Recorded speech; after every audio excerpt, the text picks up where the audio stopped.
As I look across the landscape of my team, and I think about our summer, I constantly am evaluating: are we taking advantage of the resources and time that we have? And I think for many of us and many of the kids on my team, we they were pretty smart. They got to camps and they took advantage of those sorts of things. But I don't know that we always take advantage of the time that we have. And during the school year, your time is just so limited. You're at a particular location. You're at your school for a specific time during the day. You come home. You've got some homework you have to knock out. So a lot of the free time that you would have otherwise is consumed by schoolwork and school activities and getting to and from school. Some kids are commuting long distances to get to their school. But in the summer, we have all of this time available to us. And when I think about this summer, did we take advantage of that time? The answer is overwhelmingly no. And I think it probably is that way for a lot of athletes. Like, if you add up the amount of time you spent on doing things other than perfecting your craft, it's probably greater than the time you spent getting better, the time you spent ball handling, the time you spent dribbling, the time you spent studying film, the time you spent whatever it was that you're doing in your craft, right? You didn't take advantage of that time. And I would think we lose the sense of urgency at times too. Like, we don't always think, hey, summer's starting, I've got a whole summer to work on this, right? Instead of going, hey, summer's starting, I got to get on it now, because the time is fleeting. It's ticking away. I'm losing every moment that goes by, every day goes by that I don't spend time trying to get better, doing the things I want, right? If you don't want to be a basketball player or you don't want to be an athlete, then this doesn't matter. But if you're listening to this, it's probably because you want to be better, you want to get better, you want to get stronger, you want to get faster, you want to get more efficient, you want to be a better shooter. The list goes on and on.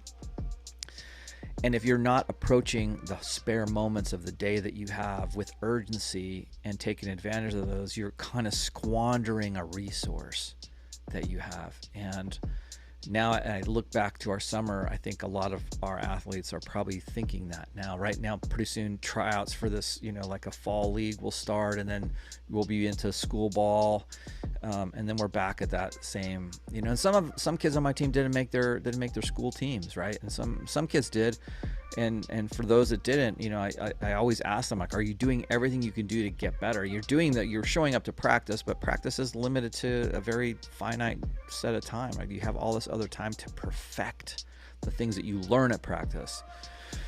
And I wanted to talk a little bit about this because I think it's important to impress this idea of fleeting time. It's leaving us. We don't have much of it, and to take advantage of that with urgency, right? So here's the thing I'm going to leave you with. Summer's behind you. If you squandered it, it's gone. I'm not here to lecture you about what you squandered, because I did some of it too, right? But here's the question I want to ask you. Suppose, let's just say that you could go back in time to the beginning of summer, and you're seeing yourself, you're talking to yourself now, beginning of summer. What would you tell yourself that you would do to take advantage of the spare time you had to get better? What would you tell yourself? Hey, this is what I would do. I need to make a schedule Monday, Wednesday, Friday. I'm going to go shoot, whatever it happens to be. I'm going to go work on ball handling Tuesday, Thursday. I'm going to go play pickup ball with these kids because I know they're Class A players or they're championship players. I want to surround myself with championship Class A players and go practice game-like scenarios with them, right? What would you tell yourself, if it's the beginning of summer? And let's just pretend that it is the beginning of summer, and tomorrow is the first day. What would you do? What would you do tomorrow if you could start it all over again? And whatever the answer is, you should do that tomorrow with the same urgency, the same immediacy, and the same sense of fleeting time. Time is going away. So whatever you're telling yourself at the beginning of summer you should have done, just do it now. Forget summer. It's behind you. Take your whole year, now approach it with a sense of urgency, the same sense of urgency that you should have approached summer with. put it behind you and just do it. Just do it now.